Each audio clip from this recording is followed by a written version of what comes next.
छत्रपती बालाजीच्या धर्तीवर पंढरपुरात विठ्ठलाचे टोकन दर्शन सुरू करण्यासंदर्भातील पूर्व चाचणी आज सुरू झाली आहे। टोकन दर्शन पद्धतीसाठी सध्या प्रायोगिक तत्वावर दररोज 3600 भाविकांना ऑनलाईन बुकिंग करून कमी वेळेत दर्शनाला सोडण्यात येत आहे। पंढरपूर विठ्ठल मंदिराच्या अधिकृत संकेतस्थळावरून निःशुल्क पद्धतीने टोकन पद्धतीचे ऑनलाईन बुकिंग होते। त्यामुळे भाविकांना आता सहज आणि सुलभ दर्शनाची व्यवस्था पंढरपुरात निर्माण झाली आहे।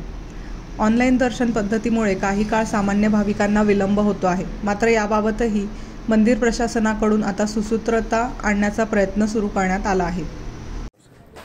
श्री विठ्ठल आणि रुक्मिणी मातेच्या दर्शनासाठी जे भाविक मोठ्या प्रमाणात पंढरपुरात दाखल होत असतात त्यांना दर्शनासाठी खूप विलंब लागतो। त्यासाठी माननीय मुख्यमंत्री महोदय, त्याचप्रमाणे मंदिरे समिती आणि माननीय जिल्हाधिकारी यांनी टोकन दर्शन देण्याबाबत निर्णय घेतलेला आहे, जेणेकरून भाविक ज्या ठिकाणावर आहे त्या ठिकाणावरूनच ऑनलाईन बुकिंग करून दर्शनासाठी येतील।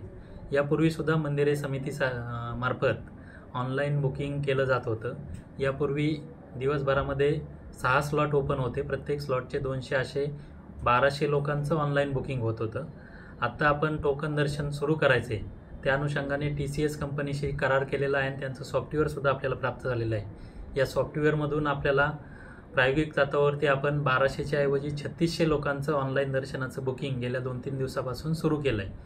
त्यामुळं जे बुकिंग करून भाविक येतात त्यांना वेळेत ज्यांनी बुकिंग केलेल्या स्लॉटनुसार दर्शनास सोडणं इथं आपण सुरुवात केलेली आहे। त्यामुळं दर्शन रांगेतील भाविकांना ज्यांनी ऑनलाईन बुकिंग केलेलं नाही त्यांना थोडासा विलंब या ठिकाणी काल झालेला आहे। आणि काल विलंब झाला त्यावेळेस आपली चंदन ओटी पूजा असते, 4 ते 5 वाजेपर्यंत चंदन ओटी पूजा असते, त्यानंतर तुळशी पूजा असतात, त्यामुळे 1.5 तास दर्शन बंद असतं। त्यामुळे भाविकांमध्ये ती नाराजी पसरली की दर्शन बंद आहे आणि VIP दर्शन सुरू आहे अशी त्यांच्यामध्ये नाराजी होती। परंतु या ठिकाणी कुठल्याही पद्धतीचं त्यांची गैरसोय होणार नाही याची मंदिरे समिती निश्चितच काळजी घेईल आणि येणाऱ्या भाविकांना मंदिरे समितीमार्फत आव्हान आहे की आपण जास्तीत जास्त संख्येने ऑनलाईन बुकिंग करूनच या ठिकाणी दर्शनासाठी यावं, जेणेकरून आपली गैरसोय होणार नाही।